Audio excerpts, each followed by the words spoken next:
Hello दोस्तों, library of knowledge में आप सबका स्वागत है। दोस्तों, आज हम बात कर रहे हैं 15th सेंचुरी की राजस्थान के एक विख्यात हिंदू राजा हेमू अथवा हेमचंद्रा विक्रमादित्य के बारे में।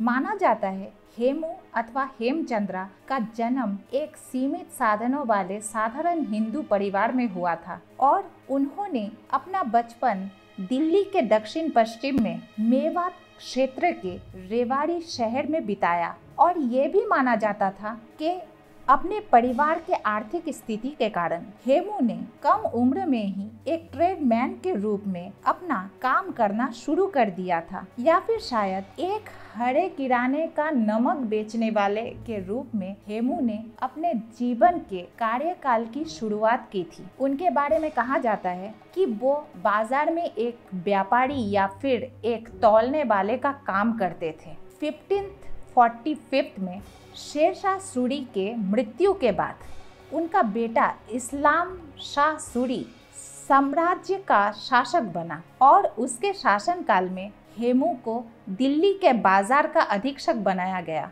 और उसके बाद इंटेलिजेंस और पुलिस अधीक्षक के रूप में भी हेमू को नियुक्त किया गया। और बाद में इस्लाम शाह ने हेमू के सैनिक गुणों को देखते हुए उन्हें एक उच्च पदस्थ अधिकारी की जिम्मेदारी भी सौंपी और हेमू को मानकोट के पास हुमायूं के सौतेले भाई कामरान मिर्जा के आंदोलन की निगरानी के लिए भेजा गया। 30 अक्टूबर 1553 में इस्लाम शाह के मृत्यु के बाद उनके 12 वर्षीय बेटे फिरोज खान सिंहासन पे बैठे, लेकिन सिर्फ 3 दिन के अंदर ही उनके चाचा आदिल शाह सूरी ने उनकी हत्या कर दी और खुद सिंहासन पे बैठे। लेकिन राज्य के मामलों की तुलना में आदिल शाह सूरी को आनंद की खोज के विषय में ज्यादा रुचि थी और हेमू ने आदिल शाह सूरी के साथ बहुत संघर्ष किया और उनकी सैन्य सफलता और कुशलता को देखते हुए आदिल शाह ने उन्हें अपना मुख्यमंत्री नियुक्त किया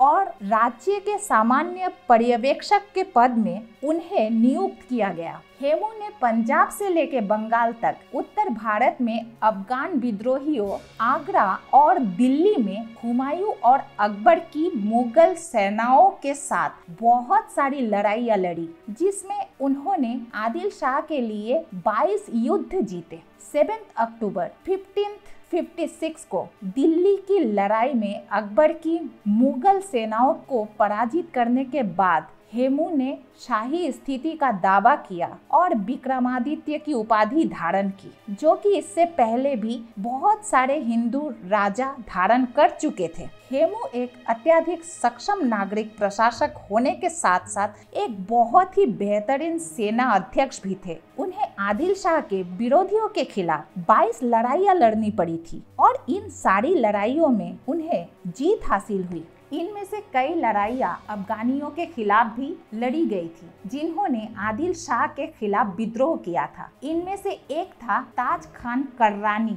जो इस्लाम शाह के दरबार का एक सदस्य हुआ करता था, जिसने आदिल शाह की सेवा करने की बजाय ग्वालियर से अपने साथियों के साथ भागने का फैसला कर लिया था और हेमू ने उसे चिरमाओ में पराजित किया। लेकिन वो किसी भी तरह वहां से भागने में सफल रहा और हेमू ने फिर से उसका पीछा किया और चुनार में कर्नानी सेना का मुकाबला किया और फिर से विजयी रहा। हालांकि चिरमाओ की तरह कर्नानी फिर से भाग निकला और हेमू ने इस लड़ाई में आदिल शाह से आगे बढ़ने के लिए आग्रह भी किया था। तुगलकाबाद की लड़ाई से पहले ही हेमू ने आगरा का किला कब्जा कर लिया था। आदिल शाह के बहनोई सिकंदर शाह सूरी पर हुमायूं ने 23 जुलाई 1555 को जीत हासिल की और आगरा और दिल्ली को मुगलों ने फिर से हासिल कर लिया और उसके बाद 26 जनवरी 1556 को हुमायूं की मृत्यु हो गई और हेमू उस समय बंगाल में थे। हुमायूं के मृत्यु के बाद हेमू को मुगलों को हराने का एक और अवसर मिल गया। उन्होंने बहुत ही तेजी से बंगाल से मार्च शुरू की और मुगलों को बयाना, इटावा, संबल, कालपी और नारनौल से बाहर निकाल दिया। आगरा के गवर्नर ने भी तुरंत ही शहर को खाली कर दिया और हेमू के आक्रमण की सुनवाई के बिना ही लड़ाई छोड़ के भाग गए। तुगलकाबाद में मुगलों के खिलाफ हुई ये लड़ाई एक बहुत ही उल्लेखनीय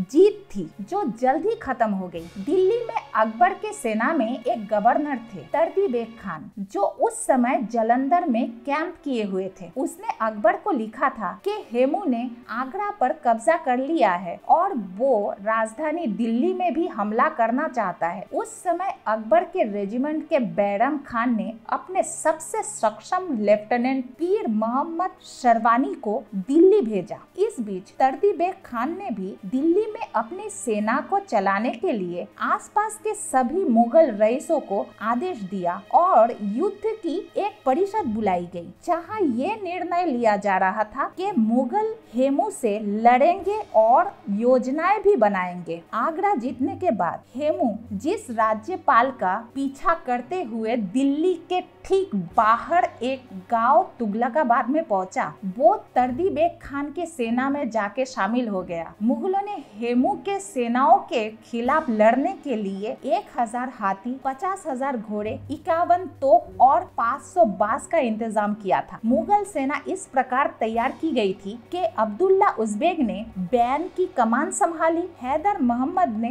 दक्षिण पंथी कमान संभाली, इस्कंदर बेग ने बाई ओर की कमान संभाली और तर्दी बेग ने खुद को केंद्र में रखा। इस समय हेमू 300 केंद्रों में रिजर्व के रूप में 300 हाथियों, चुनिंदा घुड़सवारों की एक टुकड़ी के साथ थे और फिर 7 अक्टूबर 1556 को इस लड़ाई के बाद हेमू ने दिल्ली पर अपना अधिकार कायम किया और उन्होंने शाही दर्जा अथवा सम्मान का दावी किया और विक्रमादित्य या विक्रमजीत की उपाधि धारण की। दोस्तों, ये बात पूरी तरह से स्पष्ट नहीं है या फिर ये सारी बातें पूरी यकीन के साथ नहीं कहा जा सकता कि हेमू अथवा हेमचंद्रा ने अपने आप को एक स्वतंत्र राजा घोषित किया था या नहीं, क्योंकि शायद हेमू विक्रमादित्य का शासन काल अल्प समय ही था, क्योंकि उसके 1 महीने बाद ही मुगलों के साथ शायद फिर से हेमू की लड़ाई शुरू हुई थी और इस बार लड़ाई का मैदान था पानीपत,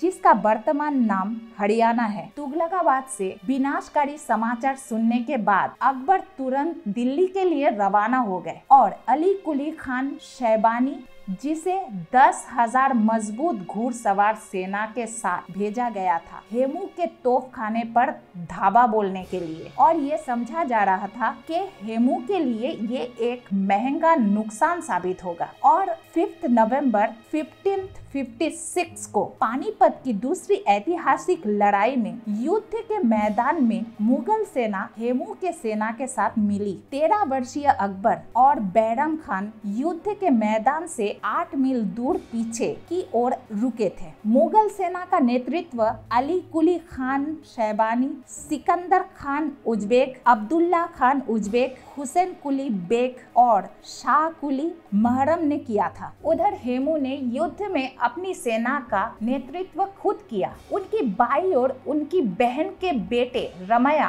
और दाहिने ओर शादी खान कक्कर थे। ये लड़ाई एक हताशापूर्ण लड़ाई थी। इस लड़ाई में हेमू को शुरुआत में सफलता तो मिली थी, पर मुगल सेना के दोनों पंखों को अचानक पीछे हटा लिया गया और हेमू ने अपने केंद्र को कुचलने के लिए युद्ध के हाथियों और घुड़सवार सेना के दल को आगे बढ़ाया। हेमू जीत की शिखर पर पहुंच ही रहे थे कि तभी अचानक मुगलों की ओर से एक तीर आके हेमू की आंख में लगा और हेमू घायल हो गया और बेहोश हो गया और इस बात से उसकी सेना में भागदौड़ मच गई और गठन टूट गई। घायल हेमू को पकड़ लिया गया और मुगल शिविर में ले जाया गया। दोस्तों, अगर आपको ये वीडियो पसंद आया तो इसे लाइक करें और अगर आपके पास कोई स्पेशल सजेशन हो तो हमें कमेंट के थ्रू जरूर बताएं और अगर आप इस चैनल पे नए हैं तो इस चैनल को सब्सक्राइब जरूर करें।